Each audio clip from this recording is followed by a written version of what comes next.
Okay. So one of the questions I have is I was asked this Oh, thank you very much. is how would you describe you? Who are you? Someone would ask, hey, Mr. Madalone, who are you? You know, I'll say something emotional right now that I said at a friend's funeral.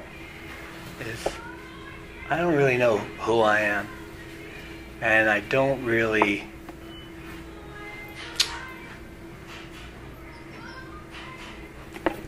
Let me. Who am I? Because I was going to say something I said there, but that's not. I don't think we really find out who we really are. Because, who are we really? You surely don't know when you're 3 years old. You don't know when you're 40. You don't know when you're 80. You may know when you're 90. I don't know. I think it's always a search, but we can make it a fun search, and not such a rough search, on who we really are. I know that why we all should be here for what reason, and that's just to give, and fill hearts. And maybe that's who we really all are, is just people that go around that are heart fillers, Well, you just answered it. You're a giver. So maybe, if we all could be givers, and fill hearts, then that's, I hope, if I'm not him yet, I pray I can become that person, the one that can just see everyone but me. I don't want to see myself. And that's impossible to get away from that. There's too many mirrors and too many reflections in the world. But if I can just every day concentrate on, not worrying about how I look, but look at everybody else. Try to get away from the human instinct we have, is always looking at ourselves and then shooting on. I remember a few times I went to go to an interview, and I'd look in the mirror right before I leave the house. All right, man, I feel good. I'm 30 years old. I was really 40 at the time. I'm 30. I'm feeling good. All right, let's go. And then my wife would go, you don't quite look like you're 30. All right, I'm 35. Look, now I'm still psyching up. And I go to leave. She goes, well, you look closer to 40. And she would just sink me right back to, get me back down to earth. And maybe she was trying to tell me, hey, that's not why you're here, And she's a bit of an angel herself too. She's helped so many people. She's just a gift in my life. And that's what we all should be. We should just be a bunch of, human givers, I've met, there's quite a few people obviously through the years where I've met where people either they know where they're going, they know what they want to do, and others don't. Just have, like you just said, they sometimes don't know who we are. 3, 30, 50, 90, sometimes. Then you figure it out, maybe. Yeah. Have you thought about perhaps in your future as far as where you're going, where you would like to end up? Or do you have a certain road that you're walking on, running on?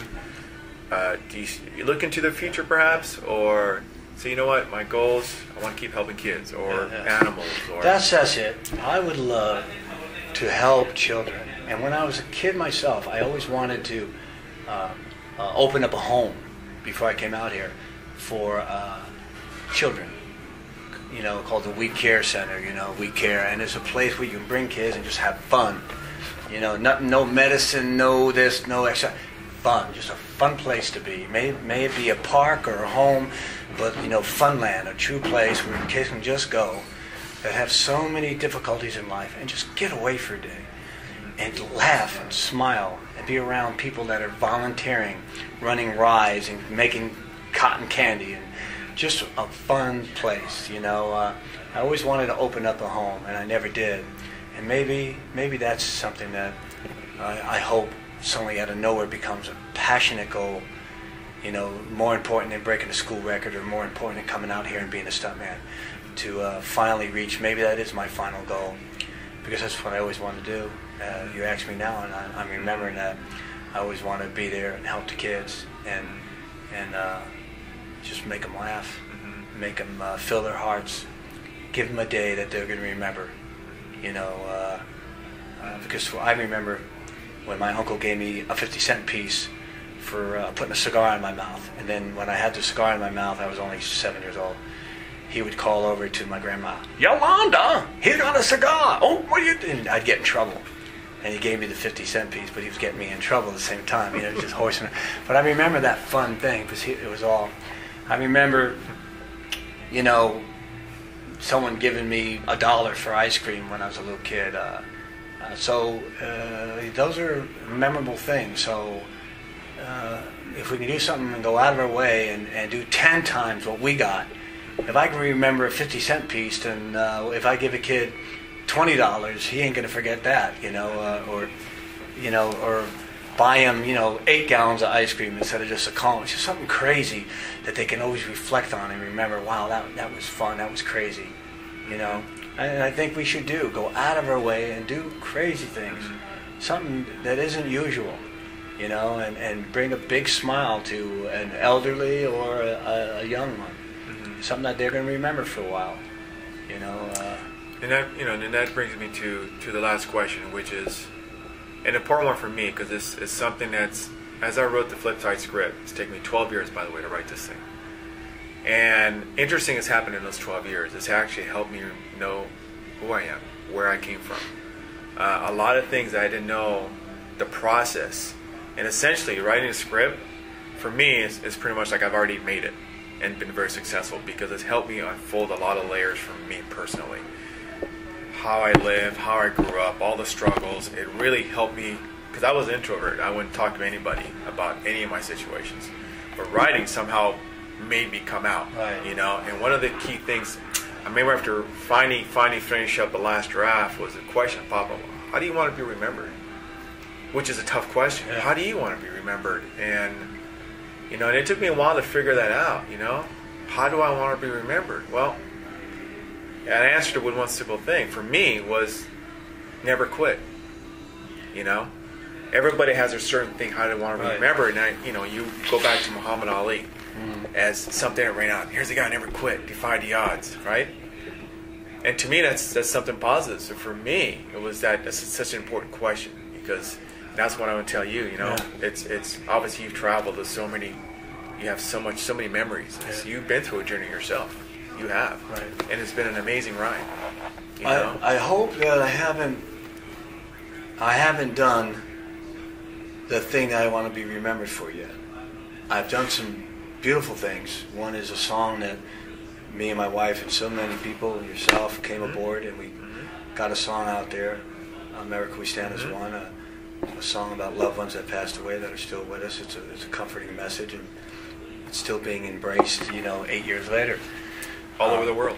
Yeah, and so when I launched that song, I prayed that what I've done as a stunt person, if I had any kind of clout or celebrityism or any kind of,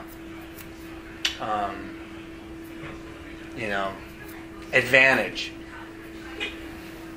whatever the stunt thing has given me all for all the years, I would want to use that to launch this song. I don't want to be remembered to be, wow, he did a stuntman, he did 800 episodes, 10,000 episodes. I was a stuntman, there's no doubt about that. It's not about the stunts I've done, but that's what I did as a living. But if I could use all the power and the clout and celebrityism as a stunt to help me get the song out to the world, because at the time, that's what I wanted to leave behind. I was so passionate. More so, the last time I was that passionate is when I came out here as a kid and wanted to be a stuntman. And so I had that drive again, get this song out. Loved ones have passed away from 40 years ago, 100, Jesus, everyone. And now I could use all this growth that I've done to help launch this song. And the stunt power that I have. And in a way, it might have helped, I don't know. But that's what I want to leave behind. 100 years from now, I wanted someone to play America We Stand as One and go, wow, this is about my aunt that just passed away last week. 100 years from now. I want people to hear that there's hope, that their loved ones are still with them in a different way. Your beautiful daughter was in our video, which was unbelievable. The video is always going to be a gift for many people to come, and it's always been a gift. And it's filled a lot of hearts. It still fills hearts. It fills our hearts still, It should still fill yours, knowing that you guys and your daughter was such a big part of a song that came from the hearts of so many. It's right in her room, in fact, right on her shelf. Yeah.